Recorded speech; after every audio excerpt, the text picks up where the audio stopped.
Welcome to the Financial Flow. Please like and subscribe to our channel and turn on notifications to stay up on our latest videos. During his address to a joint session of Congress, this is Vice President Joe Biden. During his first 100 days in office, Vice President Biden talked about how well the economy had been performing.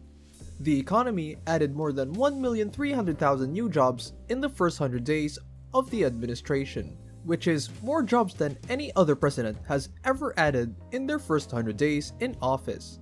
Yes, the increase in employment following the worst pandemic in the past century is very encouraging. However, take note of how Vice President Biden is framing the issue.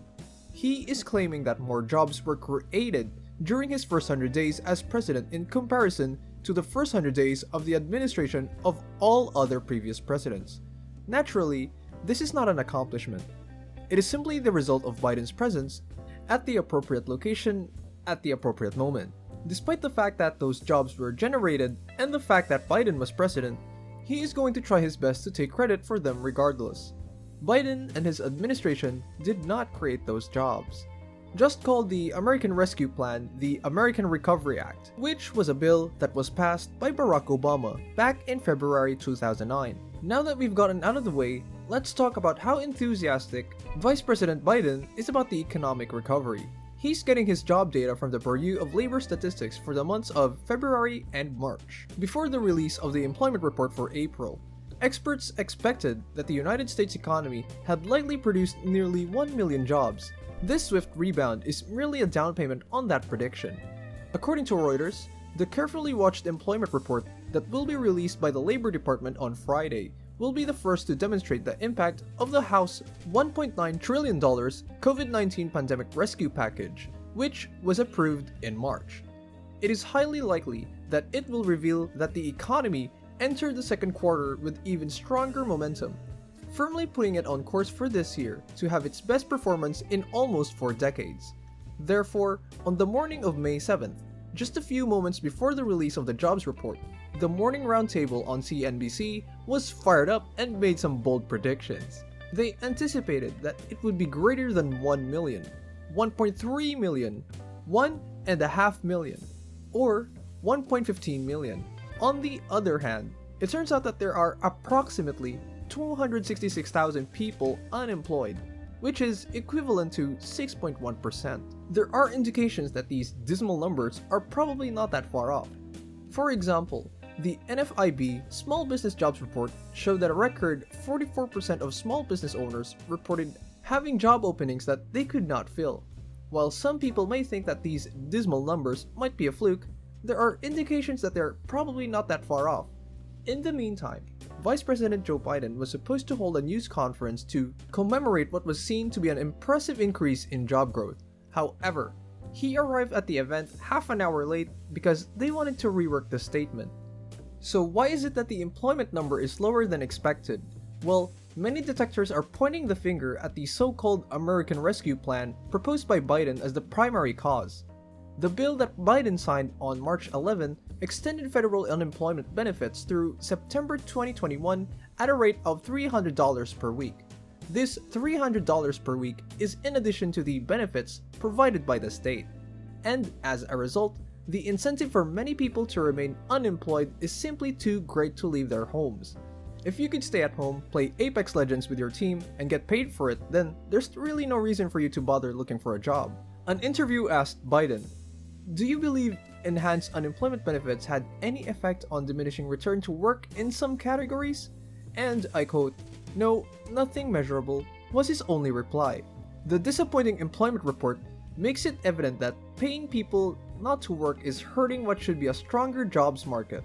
Of course, many individuals disagree with that judgment, including the US Chamber of Commerce. As a direct answer to criticism offered further down the page, the $300 benefit results in nearly 1 in 4 respondents receiving an amount of unemployment compensation that is greater than the amount of money they earned the previous Monday. According to Julia Pollack, a labor economist at ZipRecruiter, laws requiring unemployment insurance beneficiaries to search for work or suspended because of the health crisis, and only half of states have since reinstated them, and when there are requirements, they're pretty loose, simply sending in a resume online counts as a valid job search activity. When the government in effect pays people to remain home, there is a corresponding increase in the number of persons who apply for jobs but do not show up for the interviews. As a response to this issue, the governor of Arkansas made the decision to end the state's participation in the federal supplemental unemployment program at the end of June. He stated that continuing these programs until the planned expiration date of September for 2021 is not necessary and actually interferes with the ability of employers to fill over 40,000 job vacancies in Arkansas. Governor Hutchinson is right. Overall unemployment benefits throughout the health crisis have been inadequate. It's not that the wages are too low, it's just that the unemployment rate was too high. Of course, AOC isn't taking into account the fact that on her own turf, the minimum wage for most employees is $15 an hour, and as far as I can remember, $15 an hour is a living wage. However, thanks to months and months of generous unemployment benefits, having to work for roughly the same amount or less that you receive on unemployment appeals in comparison. And this is forcing businesses to try and incent. Some are offering sign-up bonuses for referring other employees, and education benefits. Others have gone to drastic measures, such as McDonald's in Tampa, Florida, which was paying people $50 just to fill out an application and come in for an interview. And then there are the hourly wages themselves, which are going to have to be increased by many businesses in order to compete with the practice of scrolling through TikTok all day. Because of this, Chipotle made the announcement on May 10 that they would be raising their workers' average wage from $13 an hour to $15 an hour. You may anticipate that the other fast food companies will follow Chipotle's lead. Even if those positions require a low level of competence and don't justify a higher wage, businesses should nonetheless pay their employees a greater rate because, after all, it's just money, right? However, this is not entirely accurate, due to the fact that the additional funds required to pay those people must originate from somewhere, and that somewhere is the increased cost of products and services. It will cost more to process the ingredients, cost more to pack, cost more to ship, and cost more to cook and assemble. Workers are being paid more, but then turn their dollars worthless because goods and services cost more. Those higher prices are effectively canceling out the value of their higher wages. Because of Biden's misguided economic policies, this phenomenon is referred to as inflation. And truth be told, we're already exposed to a significant amount of it. Thanks for watching. Don't forget to leave a like and subscribe to our channel for more content like this. Have a good one.